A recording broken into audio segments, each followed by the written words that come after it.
What is going on, guys? We're finally here. We got the conference championship game for the American Conference between both of your teams. Go figure. Gallatin and Georgia A&M. Yeah, so no Gold Glover teams in this championship game. I don't really know who to root for. Honestly, you know what? I take that back. I'm rooting for Gallatin. Good on you. I mean, you don't have really a dog in the fight in this one. I mean, yeah, you want your Gallatin Greyhounds to win this game, but you're fine. You're fine with a Georgia A&M win. Well, this will be a big game. Gallatin, obviously the underdog here, but they have, I think, a very efficient offense that'll keep them in the game. Defensively, they don't usually get a lot of pressure, but they will need to here. Got to force Murphy to make some mistakes. But Georgia A&M probably going to get their yards, going to get their points. So you just got to score with them to win this. You definitely have to keep up with them. And the way that they're going to do that is on the ground. They got to be utilizing the run here with Travis Monahan, Crispin McKinney, Preston Anderson. They got to be doing everything they can to kill as much clock as possible and get those chunk plays like they always seem to do. Travis Monahan here with a 21-yard catch. It's Houston McNamee, actually. Yes. Houston, they're both like the same. They're all interchangeable. Yes. Interchangeable little running backs there. Here's McKinney, lethal in the red zone. You got to watch out. One rush for 11 yards, dropped at the 1-yard line. Go figure. Of course. But Wells takes it in. Good job there. 1-yard touchdown. Funny they didn't give you a 0-yard touchdown. That's usually what they'll do. They'll implicitly say that you scored the touchdown. They just stole it from you to make it difficult. So Barry Goodlow, yet again, being utilized heavily in this offense with a 10-yard catch. Murphy dropping back here, and looks like he's got Goodlow yet again, and this time it's for 7 yards. So yet again, 7 yards for Barry Goodlow all the time. It's always 5 to 7 yards. Murphy drops back. He's finding Sebastian Sessions, one of his big-time playmakers. 10 touchdowns, 1,100 yards, over 60 receptions on the season, so he's had a pretty solid year. And then look at that great throw there to Tyshawn Randolph for a 16-yard catch. So they're starting to move the football on Gallatin without really much resistance here, other than this play here. Nice pressure. Yeah, probably time to panic if you're the Greyhounds. You got to change something up on defense. Linkez Sales moves in motion, and then they got a pass here up the middle on the slant route to Jabari Butler-Lewis for an 11-yard gain. 2nd and goal, and then Linkez Sales. What is that? A rushing touchdown. Who would have thunk Color it? me shocked. Who would have thunk it? But they can do anything if they want to. They just prefer to throw the ball. Exactly. Crispin McKinney checking in here, and he's got DeJuan Stricker looking bad on that play. DeJuan Stricker had a great game last week, but yeah, he makes a lot of people look silly, though. Look at this, though. Crispin McKinney got blockers up front, and he's going to take this ball to the left sideline, and he's going to get dropped. He's probably got, I think he's got 79 rushing yards at this point. Pretty good so far. And then you got tight end Byron Smalls. He's the weapon, I would say, in the red zone, at least in the passing game. Tough to defend back there. 14-7, and then this sack on Paxton Murphy. That's a huge hit. Good job by Clayton Kilgore. That's probably their best defensive lineman. Yes. Yeah, Kilgore can definitely get back there. Although, the pass rush has led. It's been lacking, I would say, this year.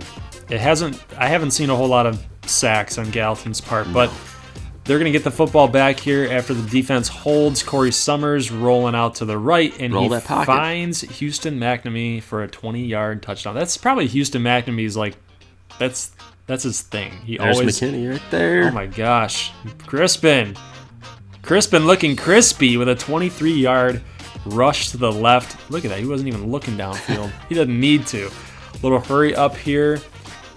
Definitely want to extend this lead. You had a good stop on defense, so now it's time to go up by 14.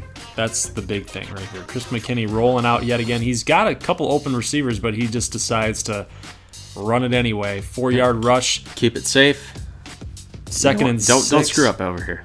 Corey Summers, he's also going to roll out to the right. And look at that. The safety started coming in because he thought you were going to run it. Yeah, that's the dual threat at work right there. And then Preston Anderson is the receiver who caught that touchdown. So Monahan Houston McNamee and Preston Anderson. Byron Love Smalls. using those guys in those little fly routes out of the backfield. 3rd and 2. Murphy pass here complete, and there's a flag on the field. What is this call going to be here? It's going to be offside, so they had him stopped. They had him stopped here, and Cameron Crabtree, who is one of their All-American. Yeah, he's their best linebacker, and he commits this foul. And then look at Reeves coming in with an interception. Oh, man, Paxton Murphy yet again with a terrible, terrible turnover. And the turf monster got him, so he couldn't make anything of the return. Byron Smalls with a 13-yard catch, so now Gallatin is in business. McKinney checks in again. He's going to flip to Travis Monahan, who is going to get dropped there at the, let's call it the 5-yard line? 7-yard line? 3rd and 6 now. Summers dropping back, avoiding pressure, and look at this. He Got a made lane. one guy miss, and he fell over his other man, and Summers dives into the end zone for a little flash. Yep. So McKinney's not the only guy with some legs. Summers can really run.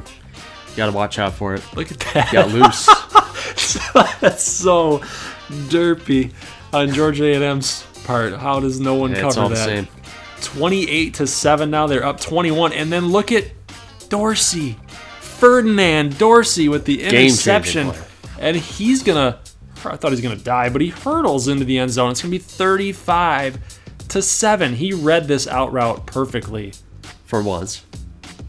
You know, the out routes on Heisman when it's just impossible to defend, but finally got a stop on an out route. I was surprised. Murphy's going to get sacked here, and it's not looking good now for Georgia A&M. 3rd and 18. Hank Carter makes this 2-yard catch. It's going to be 4th and 16. Gallatin is fired up on the sideline. And they got a chance to take an even bigger lead. That throw, Aries right with a great reception there. Going to be on the 1-yard line, and then Summers gives the ball off to Travis Monahan. It is going to be 42-7 in the second quarter. Yeah, Greyhound fans got to be proud. This was a demolition. Barry Goodlow makes this huge catch. It's going to set Gamu up at least within the red zone, and they're looking to score here just to try to get back in the game. I don't know if they're going to even come close to coming back here. Yeah, tall order. Nice little touch pass there, though, to Sebastian Sessions. So they're at least going to get a touchdown here, 42-14. Yeah, I don't think anybody was expecting that, but I mean, Gallatin just showed up, completely whipped him. A&M fell flat. So I think the fans are happy so far. The fans meaning the subs. Yeah. A lot of the subs are happy, but the Georgia A&M fans are probably not. No. Right. They're not very happy with this at all. But, I mean, what did you expect? Paxton Murphy throwing intercept. He's thrown 2 interceptions. Both have led to touchdowns. One was the pick 6, and the other was the interception that, Gallatin offense ended up scoring on. So that's 14 points. Right. 14-point swing right there. And then again, you got to give credit to Gallatin's defense because they are playing lights out. Against an offense like this, they're not even giving them really anything. That's true. 2 touchdowns. That's pretty good so far. That's true. Everything with Paxton Murphy in the offense has been to the sidelines, little out routes here and there. Barry Goodlow with the 7 yards, 7 yards, and then up the middle, like that. Sebastian Sessions with a 15-yard catch. Yeah, I mean, it's just there's nothing. They're not really giving him anything to go off of. There's another out route to Sebastian Sessions. You got to keep everything in front of you. That's what they're doing. Little roughing the passer call here. Could this possibly get Gamu back in it? There's Crabtree again. Come on, What's dude. going on with him? He's choking. He's screwing up. 3rd and goal.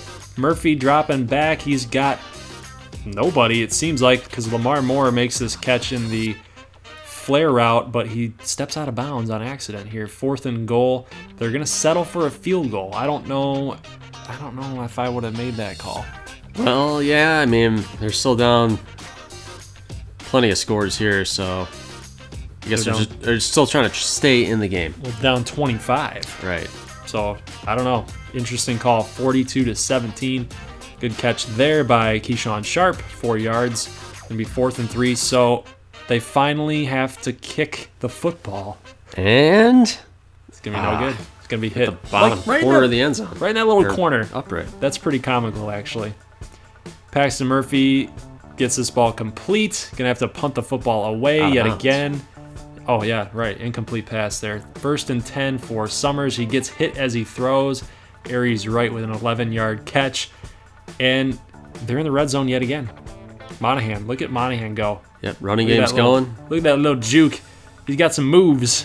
9-yard rush, 2nd and 1. This might be the ball game. McKinney off to Monahan. Little shake and bake. And it's going to be 49-17. They have you have 7 touchdowns in this game. This is one of the biggest blowouts of the season. In terms of the games that we've watched. By far. And you know what's interesting? Let's say not including Scranton or Cape Coral. Let's throw that disclaimer out. Right. Between 2 solid teams, it's probably the biggest blowout. And what's interesting is that the 2 blowouts have come in the most important games for each team. Yeah, and, it's a little anticlimactic, I would say, but, what are you going to do? Gamu they earned it. Gamu had it coming, right, guys? Gamu had it coming. Yeah, this is karma. You can only karma. You can only luck out for so long. Right. The luck has run dry. 1st and goal there. Linkez Sales gets the call. 3-yard rush. Wanted to show you guys the rest of this gameplay, though, because, it's a disservice. It's a disservice. Well, you can't cut it short. No, you want to know how they might things come happen. back. Oh, yeah, right. They could come back. Oh, shoot. Yeah, from a 49-17 game here. Paxton Murphy drops back. He's got... Whoa, Lamar Moore. Was he in, though? He was in. I think he was in. You guys think he was in? Check this out. Ooh. Good catch. Yeah, he was there. He was all there. 49. He's a senior. He wants the ball out here. 49-24. Corey Summers with the play action. He's looking deep. He's got a man. That's Aries right. Right. They are not letting up here. No. They're not letting up. They are letting it all hang loose here. Game's not over yet, so. Again, with another catch, 11-yard grab there, 4th and inches, and Cordova is actually going to kick this one up and good. So it's 52-24. It's still a 28-point game here. Linkez Sales makes this catch for 4 yards, 3rd and 1. Murphy with a little rush there. He had a lane up the middle, but he decided to go the other way. I don't think you want to run an option with Murphy down 28 points. I've never seen Paxton Murphy run. It's not his forte. Option. I mean, he had a rushing touchdown last game, but I've never seen him run an option play. That's an interesting call there. Sebastian Sessions make a huge catch there for 29 yards, 1st and goal. Murphy with a little... Oh, there it is. Well, a little read option. Yeah, and he's going to run this ball in. So that was wrong. I'll take that back. We got to take that back. He heard us. He didn't like that we said that. 52-31, and Monahan's going to end it right here, guys. 59 points. Yeah, that offensive show was a clinic, I would say, for the Greyhounds. Holy crap. Absolutely dominant. I mean, Gamu scored some points. Right. 31 They got it points. going in the second half for sure. That's nothing to scoff at. I mean, they had a pretty solid game, but, when the opposing team scoring 59... Right. Like, you could not stop the Greyhounds. They just, I mean, it reminded me of that Ball State game we had, week 2, I want to say. That's kind of what this felt like. Fumble here, and then Durbin has got all day to go for a touchdown. Yeah. He did the right thing. He did the right thing. But, yeah, Murphy just got trailed there, lost control of the ball. Yet another turnover. I don't know how the NFL scouts are going to look at that. He was projected to go top 10 pick. Mel Kiper likes him. Yeah. But all these turnovers, I mean, you can't do that in college. Although, to be fair, Deshaun Watson last year was a turnover machine. Partly because he tried to make a lot of things happen. Yeah, that's so maybe Murphy just put too much on his plate, forced the issue too many times, and that really that bit him in this game pretty badly. So, But, I mean, he can make all the throws when he has to. But like you said, he might be just trying to force everything that... right, and he doesn't need to because the team is so good. Right. If you if you take care of the ball, it's going to take care of itself. So the question is that a character flaw? And what I mean by that is, does he feel like he naturally just can't trust other people to do their jobs? Does he feel like he has to take control of the situation in order to make things happen? It could be. But I think we should focus on the American Athletic Conference champion Gallatin Greyhounds, don't you? Yeah, I mean... you got to give them their due. We have to. I mean, look at these throws. Corey Summers, the duo between him and Crispin McKinney. Yep. What do you have, one incompletion today? I think he went for 14 for 15. Yep. With 3 touchdowns. Right. So you have to give him props. As well as Crispin McKinney. Yes, absolutely. And the thing about going into next season is who's going to be the starter? Are they still going to be able to split time, or what's the deal? Right. So we'll have to keep an eye out for that. But we got bowl games, guys, to go. Here's the championship games here. Alabama wins, Air Force wins, and USC wins. So no surprises yet.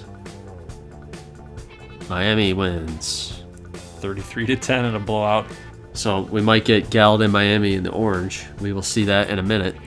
Oh, look, Ohio State wins. Big shocker there. And Big 12, I don't think we found out who won until we get to the bowl projections. Yeah, because what happened is once you simulated the last game of this season, it basically just advanced. So Jacoby Owens wins the Heisman. If you guys picked Greg Ward like we both did, you were wrong. Surprise. Jacoby Owens wins the whole entire thing. And it's pretty amazing for the fact that we've got a Air Force Falcon winning a Heisman. Yeah. So here are the bowl games. You get Greenville gets Boston College in the Independence Bowl. So most of these are similar to what we had last week or a few days ago when we posted our video.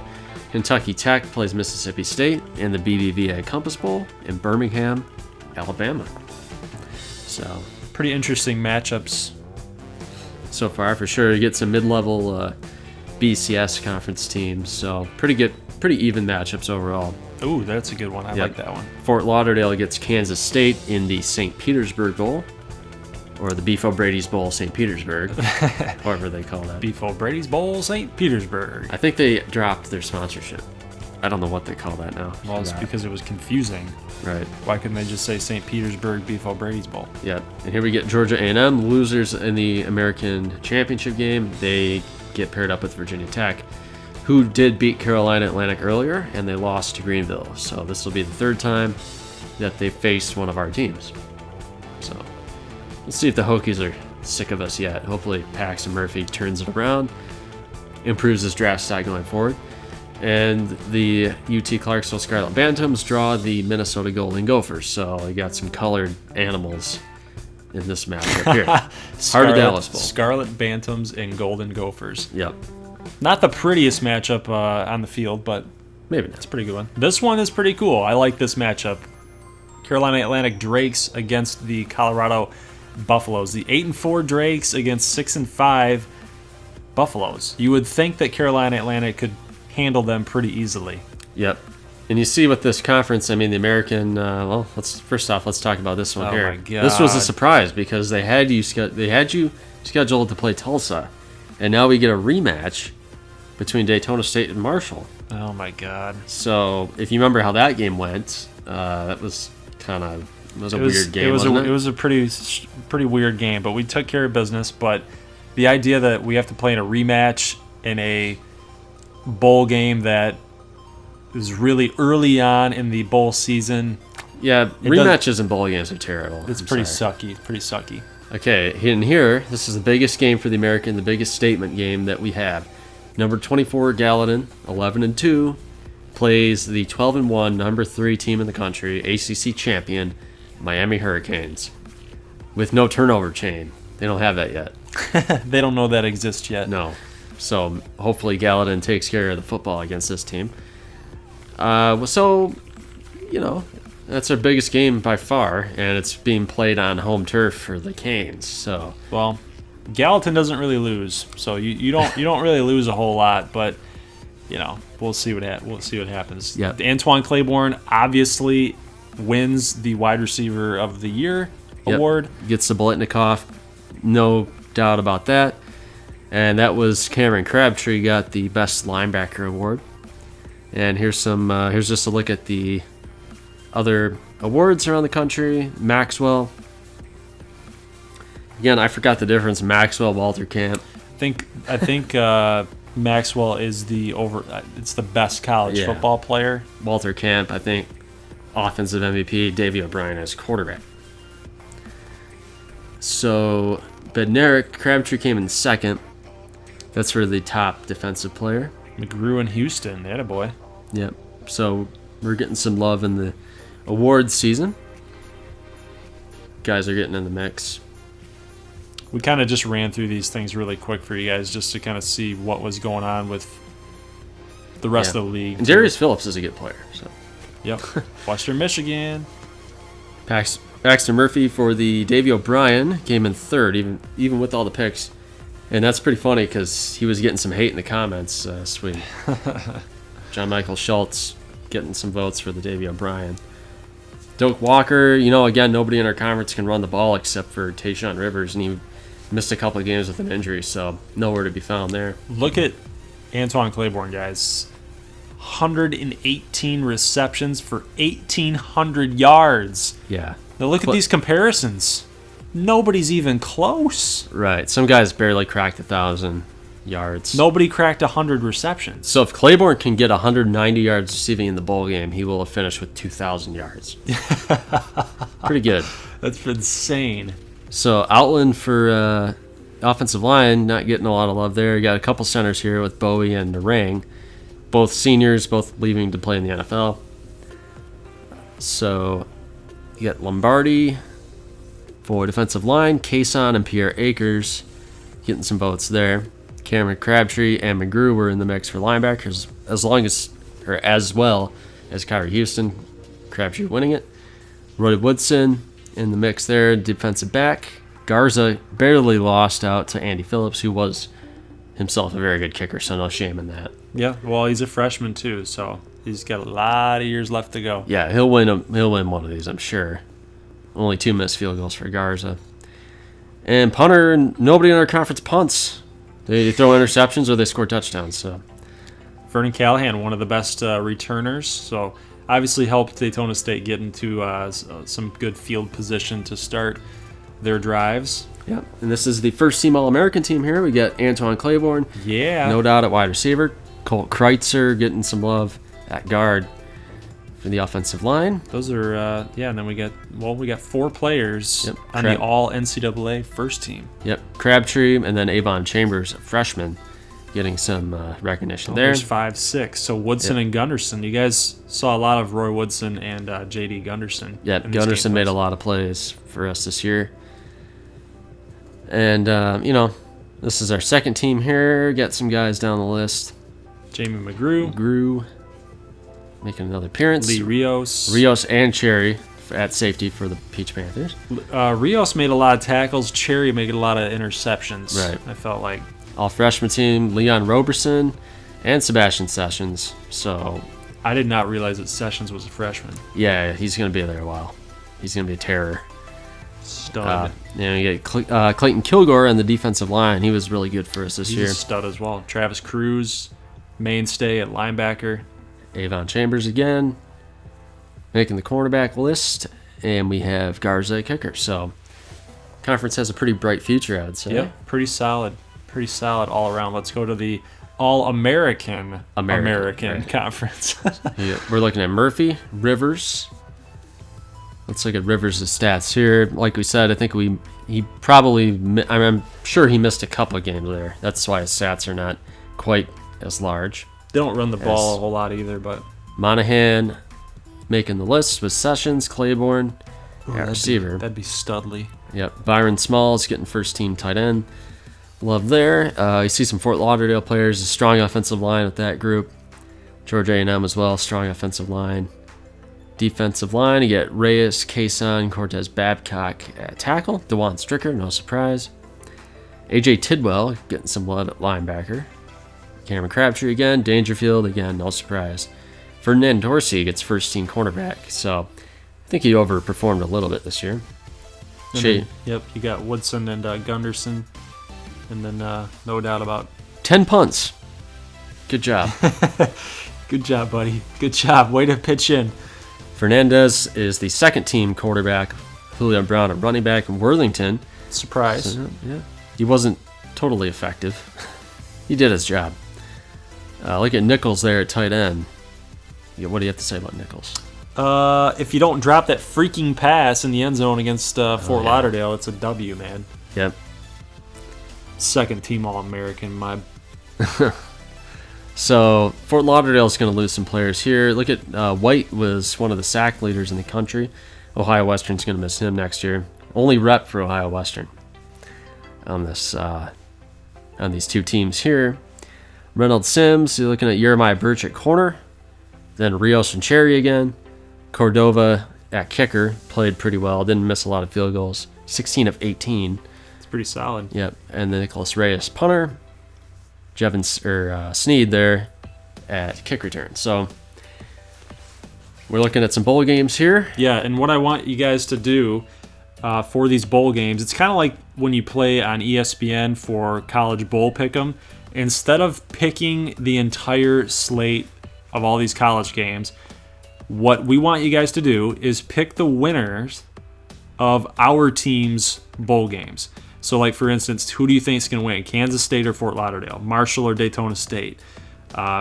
Clarksville or Minnesota? So on and so forth. Gallatin against Miami. And once you guys make your picks, what we want to do from that point is we're actually going to be doing... There's a prize involved. Yes, there is a prize involved, and we're not going to say what it is just yet. I will rule out new car monetary compensation.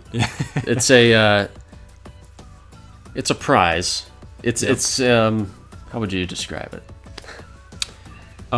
It's interactive. Right. It's an interactive type of prize. You will be the lucky chosen person who will be able to assist us. Yes, participate in a way down the road that will lead us to the promised land. And that's all we're going to say about it. And we'll do for tiebreakers because we'll definitely have some overlap with only 8 bowl games. So in terms of record, we're going to have some ties. We'll figure. Tiebreaker, we will do. You have to pick the total yardage, total receiving yards for Antoine Claiborne. And if somehow, in some possible universe, somebody ties there, we'll do total rushing yards for Travis Monahan. There you go. That's pretty good. I like that. So just for a repeat, pick all your bowl games that our Teambuilder teams are involved in. Whoever's got the most correct of those bowl games will be our guy. Will be our pick to help us, to assist us as we move forward. If there's a tie, the first tiebreaker will be Antoine Claiborne receiving. And the second tiebreaker of that will be what? Travis Monahan? Travis Monahan rushing yards. So whoever ends up winning, we will contact you through direct message on YouTube. Yep, that'll be fine. Yep. I once had to watch an instructional video on YouTube to find my messages. I don't know why they made that so complicated. Or leave your email address. That could work too. Also in the post. When you post and you make your picks, leave your email address in there and I will email you if you are the winner.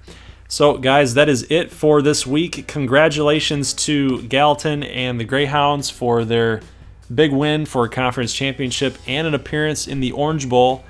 Doing work. Congratulations to all you guys, the fans out there whose team made a bowl game. Unfortunately, Charleston State did not make it. That's a ripoff. Yeah, it really is. They went 6-6. They won enough games to get in. They had some quality wins. They beat Georgia A&M, if I'm not mistaken. Correct? Yep. They beat Fort Lauderdale. Beat North Carolina early in the year. Yep. And they played close to Michigan State. They beat Southern Miss. They're a bowl team, Conference USA. Yep. So they kind of got snubbed a little bit, but I definitely think they should be in the mix. they should be back. They'll be fine for next season. But, obviously Ohio Western, Cape Coral, Scranton, didn't do all that. Yeah, we'll see next year. Like we always say, teams are on the upswing. Year 2 that'll have to be the year. Yep, for sure. And if not, it'll be year 3. So they're going to get there at some point. Right. So all you fans out there, just hang tight. Yep, just hold on. It's gonna be a wild 2017 because these were 2016 rosters. Right. Okay. Yeah, that works. All right. So guys, we'll see you next Wednesday. Wednesday will be bowl week number 1. So we'll show you 2 games. Yep, and then we're going to show 2 games for each post.